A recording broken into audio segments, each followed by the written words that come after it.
चलिए कोड की श्रेणी में आगे बढ़ते हैं। इस कोर्स में कोड के बारे में बताया जा रहा है और उनको कैसे समझेंगे आप कि कौन सा कोड क्या होता है, ये सारी जानकारियाँ दी जा रही हैं। उनकी गुण और उनकी जो कमियां, विशेषताएं, अंतर सब बताई जाएंगी। तो आप धैर्य बना करके इस कोड के कोर्स को एपिसोड वाइज पढ़ते जाइए। अब यह कोड का कोर्स का जो यह एपिसोड है, यह एपिसोड नंबर 3 है। आप इसमें आज पढ़ेंगे कुछ ऐसे कोड जिनको तो आप जानते हैं, परंतु नाम सुने हैं, लेकिन वो कैसे होते हैं, क्या होते हैं, ये शायद जानते होंगे तो अच्छी बात है, नहीं जानते हैं तो आज अच्छी तरीके से जान सकते हैं। तो कोड के प्रकार में हम आज आगे बढ़ते हैं कि अभी कौन कौन से कोड और हैं। जैसे आपको मिलेंगे अंतः कोड मिलेंगे। कौन सा कोड मिलेंगे? अंतः, यानी जिसे हम इंटीरियर एंगल कहेंगे, इंटीरियर एंगल, ठीक है, अंतः कोड। अब अंतः कोड का अर्थ यह है कि ऐसे कोड जो अंदर हो। अब जैसे देखिए, ये त्रिभुज हो गया, अभी केवल त्रिभुज के बारे में देखें। त्रिभुज का अंतः कोड का अर्थ हो गया कि इसके त्रिभुज के जो अंदर कोड हैं ये क्या हो गए? ये सब अंतः कोड हो गए। उसी तरीके से यदि हम चतुर्भुज बना दें, चतुर्भुज का मतलब जानते हैं, चार भुजा, तो चतुर्भुज में ये जो कोड बन रहे हैं ये सब क्या हो गए?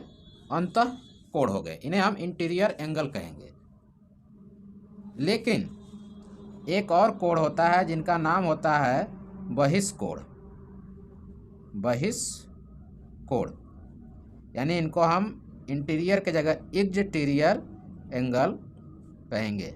इसका इंग्लिश में एक्सटीरियर एंगल होता है। जैसे यही ट्रिंगल है, अगर हम इसको ऐसे बना रहे हैं, ऐसे ही बना था, अगर किसी भुजा को हम बढ़ा दें, इसको हमने बढ़ा दिया, इस भुजा को, इस लाइन को हमने बढ़ा दिया, तो ये त्रिभुज की भुजा पर ही कोण बनेगा। लेकिन यह त्रिभुज के बाहर हो गया तो ये क्या हो गया? बहिष्कोण, यानी एक्सटीरियर एंगल होगा।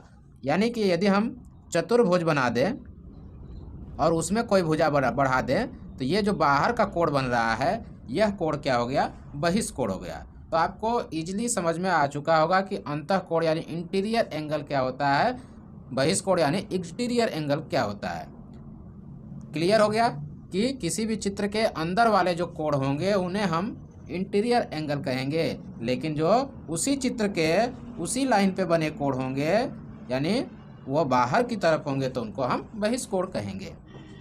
चलिए, कोण के कुछ ऐसे प्रकार थे कि जिनको हम लाइन खींच करके बता सकते हैं कि यह कौन सा कोण है।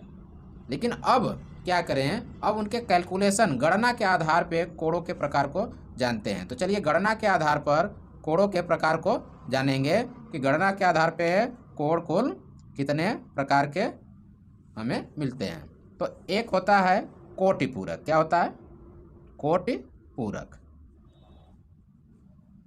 जिसे हम पूरक, या इसको हम क्या कहेंगे?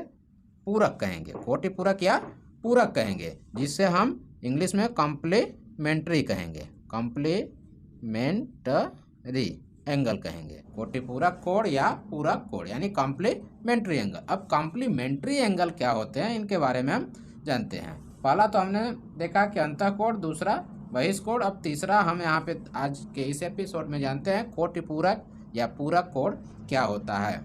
तो जब देखिए कोई भी दो एंगल, इसमें दो एंगल शामिल होंगे, यानी दो कोण रहेंगे तभी होगा। कोई भी यदि दो कोण हो, दो कोण, दो से अधिक नहीं होगा, दो से कम नहीं, दो कोण जिनका योग, दो कोण जिनका योग 90 डिग्री होगा, जिनका योग कितना होगा? 90 डिग्री होगा, तो वे कोण जो होंगे एक दूसरे के पूरक कोण कहलाएंगे। अब चलिए, जैसे एग्जाम्पल्स ले लेते हैं, उदाहरण ले लेते हैं। कैसे? कि मान लेते हैं कि 60 अंश है, 60 डिग्री है। अब इस 60 डिग्री का कोटि पूरक कोण कौन सा होगा? 60 अंश का कोटि पूरक या पूरक, कोटि पूरक कोण ज्ञात कीजिए। अगर कुछ ऐसे क्वेश्चन आपको आ गया तो क्या करेंगे? तो अब लिखेंगे क्या? सिंपल सी बात है कि 60 अंश का कोटि पूरक अगर निकालना है तो 60 अंश का कोटि पूरक कोण बराबर क्या करेंगे, अब जान लीजिए कि जब इसका जो कोटि पूरक होगा वो और इनको मिलाने पर क्या आना चाहिए, 90 डिग्री आना चाहिए। यानी दोनों को जोड़ेंगे तो कितना आना चाहिए, 90। यानी यदि 90 में से हम इसको निकाल दें तो हमें पता चल जाएगा कि वह कौन सा कोण होगा। यानी हमें पता चल गया कि 30, क्योंकि इन दोनों को जोड़ेंगे तो 90, तो जब इसमें से घटाएंगे इसको तभी ना आएगा। ये छोटे बच्चे आसानी से करते हैं, लेकिन बहुत से बच्चे जब हम पढ़ाते हैं तो इतनी छोटी सी चीज़ को कभी कभी समझ नहीं पाते हैं। तो आपको ध्यान देना क्या है कि कोटि पूरक बहुत ही ईजी होता है प्राप्त करना किसी भी एंगल का, अगर उनका सही से पूरा परिभाषा याद रहे तब। तो यहाँ पर कोटि पूरक का अर्थ होता है कि 90 डिग्री होना चाहिए यदि उन दोनों को जोड़ा जाए।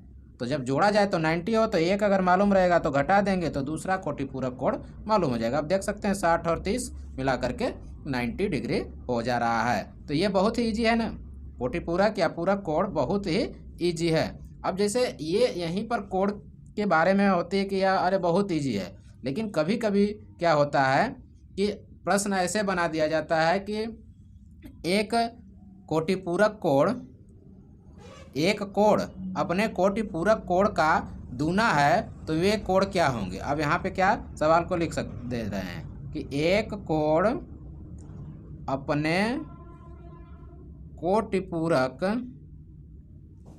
कोण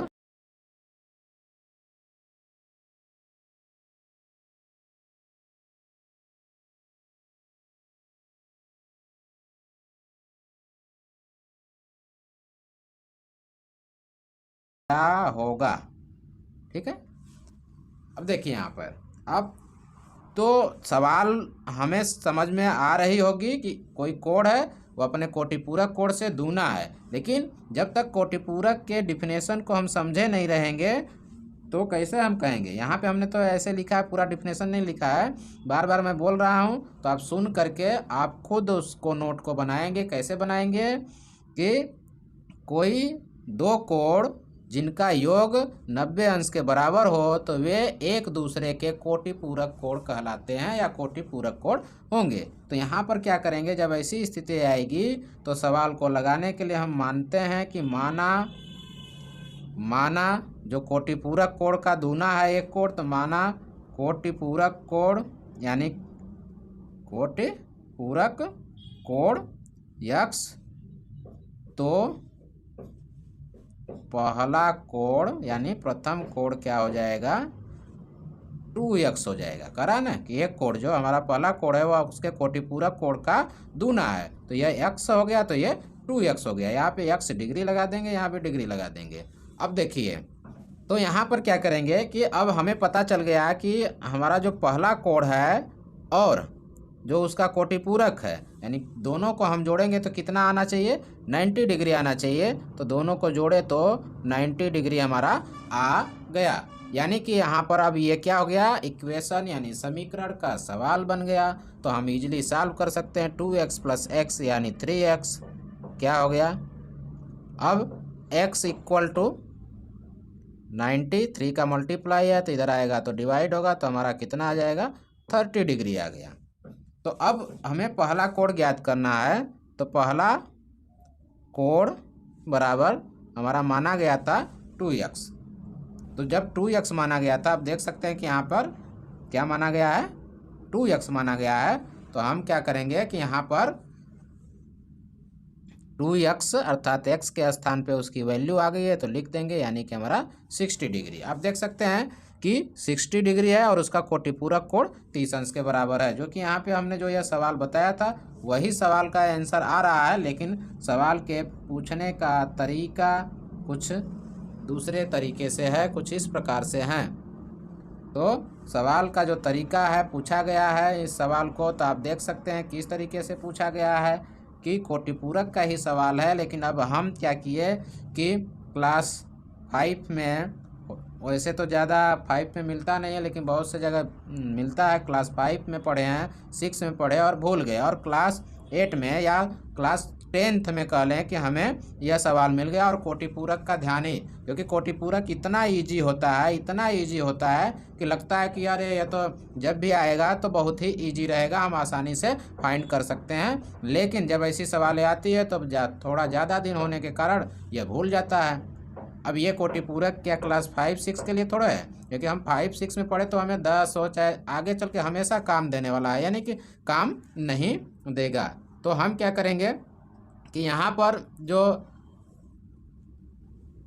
कोटि पूरक है, कोटि पूरक को अच्छी तरीके से समझे रहेंगे। और आपको कभी कभी दिक्कत ये हो जाती है कि कोई भी टीचर कोई भी कोचिंग्स में पढ़े होते हैं तो फिर उसके बाद उनकी कही हुई बातों को भूल जाते हैं। तो यदि आप हमारे चैनल पे बने रहेंगे तो हमारी कही हुई बातों को फिर दोबारा से जा कर के देख सकते हैं, सुन सकते हैं और वीडियोज को देख सकते हैं और रिवाइज कर लेंगे, यानी कि आपकी जो भी जानकारियाँ होंगी वह ताज़ा हो जाएंगी। तो चलिए, कोटि पूरक तो हो गया, लेकिन समपूरक क्या होता है?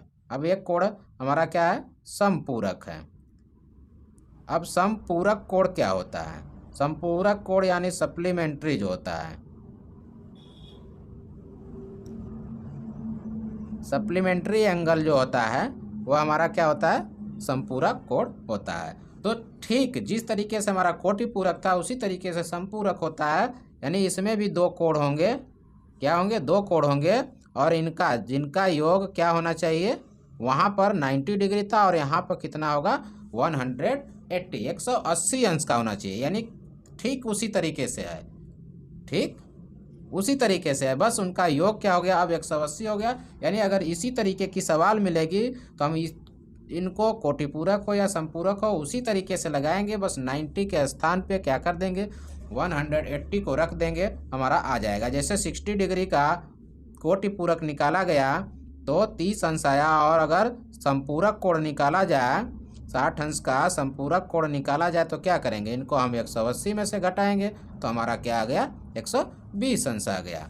यानी कि हमें आसानी से उसी तरीके से उसी रूल से फॉलो कर सकते हैं। अगर एक रूल पता है, एक के बारे में पता है, तो दूसरा भी 10 करना क्या है यहाँ पर कि 90 की जगह 180 लिख देना है। अगर यही सवाल कोटि पूरक नहीं होता, यहाँ समपूरक होता, तो जब समपूरक होता तो हम 90 की जगह 180 लिखते और 180 में 3 से भाग देते तो 60 अंश आता और हमारा पहला कोड 120 अंश आ जाता। तो हम इस प्रकार से कोटि पूरक हो चाहे समपूरक हो फाइंड कर सकते हैं, सारी सवालों को सॉल्व कर सकते हैं। बस दोनों में अंतर क्या है कि इनका योग 90 है और इनका योग 180 है। लेकिन अगर दोनों को लिया जाए, कोटि पूरक को लिया जाए और समपूरक को लिया जाए, कोटि पूरक और समपूरक, तो इसमें दोनों कोण न्यून कोण होंगे, दोनों कोण न्यून कोण होंगे। इसमें इनके अलावा कोई चारा नहीं। अगर जिनका जो दोनों कोण होगा वह न्यून कोण के बराबर होता है, लेकिन जो समपूरक होता है उसमें क्या होता है? दोनों कोण समकोण भी हो सकते हैं, दोनों कोण में से यदि एक न्यून कोण होगा तो दूसरा अधिक कोण होगा। दूसरा क्या होगा? अधिक कोण होगा। ठीक है, हमें यहाँ पे क्या समझ में आ रहा है कि 2 फैक्ट, पहला और दूसरा। यहाँ पे केवल एक फैक्ट है कि दोनों कोण न्यून कोण ही होने वाला है, लेकिन यहाँ दोनों कोण समकोण भी हो सकता है, यानी 90-90 अंश का होगा तो भी 180 हो जाएगा। और यहाँ पर दोनों कोण में से यदि एक न्यून कोण होगा तो दूसरा अधिक होगा, यदि एक अधिक कोण है तो दूसरा न्यून कोण होगा। जैसे यहाँ देख रहे हैं न्यून कोण है तो इसका दूसरा क्या निकला? अधिक कोण निकला। लेकिन यहाँ पर क्या कर सकते हैं? अधिक से अधिक 90 ही है, समकोण ही है, तो एक को तो शून्य लेंगे नहीं, क्योंकि शून्य कोण केवल एक शून्य कोण क्या है? न्यून कोण की परिभाषा देने के लिए है, क्योंकि शून्य कोण से हमें कोई कोण के बारे में कोई यानी कोण की सवाल हम लगाते नहीं हैं। अर्थात हम क्या करते हैं कि शून्य कोण यानी कि शुरुआती स्थिति है, तो हमें एक अंश भी लेंगे तो एक अंश कम होगा, यानी कि दोनों न्यून कोण, यानी कि अधिक कोण होने की संभावना कोटि पूरक में है ही नहीं। लेकिन यहाँ पे अधिक कोण होगा तो एक न्यून कोण होगा, दोनों न्यून कोण नहीं हो सकते और दोनों अधिक कोण भी नहीं हो सकते। यानी कि समपूरक हो गया तो दोनों अधिक कोण होगा, तो दोनों अधिक कोण क्यों नहीं हो सकते? क्योंकि उनका योग 180 होना चाहिए। यदि दोनों कोण अधिक कोण हो गए, जैसे 90 मान लीजिए, एक 91 हो गया, एक 91, तो भी तो 180 से अधिक हो जाएगा। दोनों न्यून कोड हो जाएगा तो 180 से कम हो जाएगा। तो एक न्यून कोड एक अधिक कोड रहेगा तो तभी जाके 180 संभव हो सकता है, या तो दोनों सम कोड हो। यहाँ पर दोनों को न्यून कोड ही होना पड़ेगा, नहीं तो कोटिपूरक कोड नहीं बन सकता। चलिए आज की इस वीडियो में बस इतना ही। अब अगले वीडियो के लिए आप रहिएगा तैयार, क्योंकि उसमें जितने भी कोड पढ़ाए गए हैं उनके बारीक से बारीक जो विशेषताएं होती है, सभी विशेषताओं को विस्तार पूर्वक समझाई जाएंगी, ताकि आपको कहीं भी किसी भी कोड में एक भी कोई भी प्रॉब्लम आपको वहाँ पर फेस करने की ज़रूरत नहीं पड़ेगी। आप जब इस वीडियो को, इस कोड वाले कोर्स के सारे एपिसोड को अगर बारीकी से देख कर पढ़ेंगे, समझेंगे, तो आपको कोड के बारे में कभी भी कहीं भी प्रॉब्लम नहीं होने वाली है। तो मैं आशा करता हूँ कि आप लोगों को यह वीडियो ज़रूर पसंद आई होगी। तो आप हमारे चैनल पर हमेशा बने रहें और नेक्स्ट वीडियो के लिए रहिए तैयार। आज के लिए बस इतना ही। जय हिंद, नमस्कार।